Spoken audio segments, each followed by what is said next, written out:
Hi, everybody. Today, I want to talk about inner work and the physical changes that result from deep inner work. I know most of us think that inner work is to do with emotional and mental health, and yes, that's true. But as you continue to do more and more inner work, physical changes start to happen. So I wanted to talk about those. Now, the most interesting physical change I'm going to talk about last. So if you don't have time to listen to this whole video, I suggest you skip ahead to after I show the x-rays, but hopefully you'll watch the whole thing. So as we release more and more tension, things start to loosen up. Our body starts to loosen up because we're not holding that tension as much. So as that happens, things start to move around. So to me, whenever I started releasing tension anywhere, once I could release physical tension, it also always released in my neck. And as the tension released in my neck, my posture changed because I was holding myself differently. So I noticed changes in the way I would hold my hips and the way I would walk with my legs, and different parts of me, just things started shifting. And that is part of alignment, part of balance, right? We become more balanced emotionally and mentally. We are also more balanced physically. They go hand in hand. So some of that balance or that symmetry also showed up in my skull. So these are two x-rays, one from 2013 and one from 2021. So there's an 8-year difference between these two. And I was probably doing inner work this whole time, although the more I did it, the deeper I got and the more things started to release.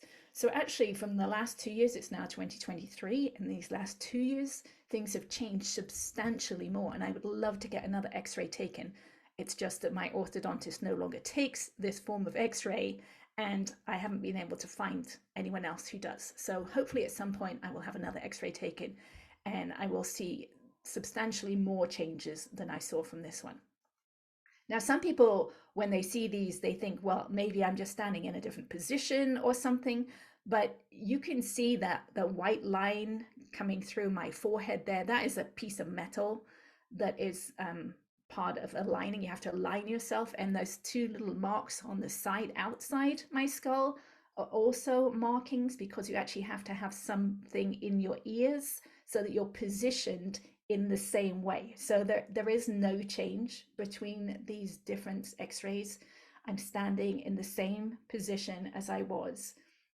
So the changes we're seeing are real changes. Now for me, I can easily see changes. I've always been good at those spot the difference pictures, so I can see them easily, but if you can't, let me help you here. So to begin with, look at the eye sockets.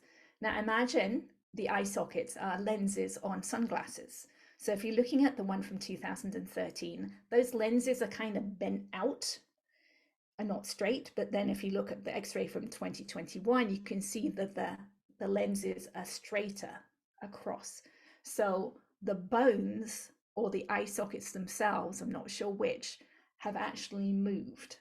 So you can see there that particular eye, which I think is my right eye, has shifted and is straighter. So now look at the jawline, the difference in the space there compared to there. There's a big difference. You're seeing the flesh, the more transparent part is the flesh, and the more intense white part is the bone.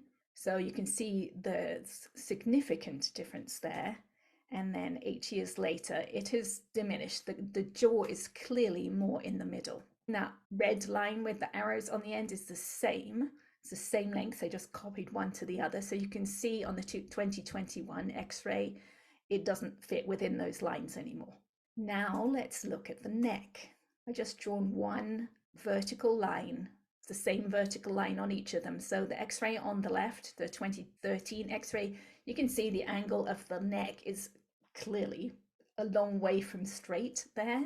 And in 2021, it's significantly straighter. The bones of the neck there have actually unwound a little bit. They're clearly not straight. They're not symmetrical either side. The bones themselves are twisted, and they're starting to untwist at this point. So because my skull has shifted, it's come more into alignment. It's more balanced. It's certainly not there yet. I've got a lot more tension in the bones here in my left cheek that I am still working to release every day.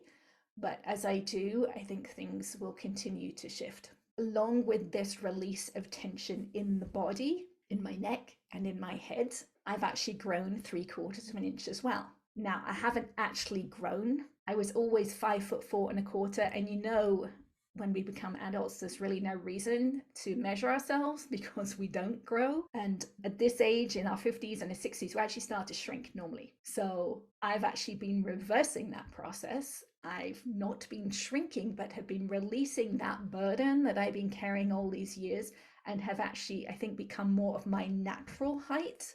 So I was always 5'4". That 1/4 inch was very important to me. And as I did this inner work, I could feel things releasing. I could actually feel that my head was higher on my neck than it used to be. So first time I had my son measure me and I had grown 1/2 inch. Then I continued to do this inner work and I had my husband measure me, and I was at that point 5'5". So it was really nice. And I'm continuing to let go of tension. There is more inside of my neck, and those lines that we get across our neck are where we have been compressed down. And I think we will uncompress until we no longer have those lines on our neck. I have no idea how long it's going to take, but I continue to release the tension in my neck every day, multiple times a day. So now on to the last change. This happened 4 or 5 years ago. I've shared it with a few people, not very many because it's so strange. And you might have some cognitive dissonance from seeing this. And what that means is that the thoughts that you will have when you see what you see will be based on your past. It will be based on your programming, and what you see, probably you won't be able to relate to it. I certainly wasn't the first time I saw it either. And it's taken me a while to get used to this. And I've had people dismiss it because they can't understand exactly what it is. And that's okay. What's important is that I don't dismiss it.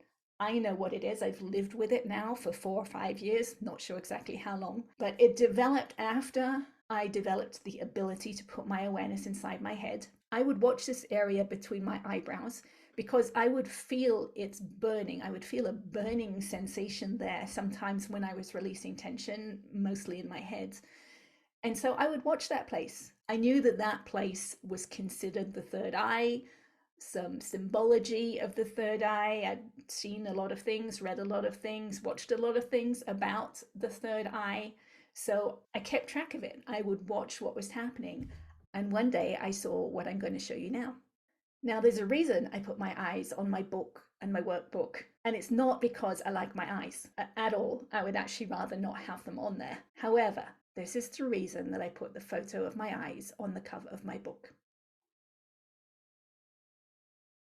It's because this cross developed right there on the third eye point several years ago. Here's another photo. This is more recent. The lighting is not as good. This looks more like the ancient Egyptian Ankh, A-N-K-H. Here's another photo, again more recent. This was just a couple of weeks ago. This is a close-up.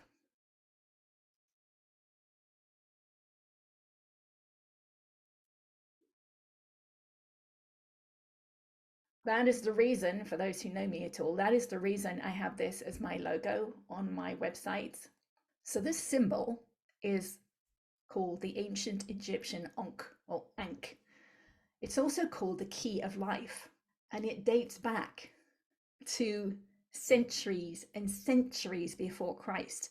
So it's been around as a symbol for a long, long time, and there is little agreement on what physical object the sign originally represented.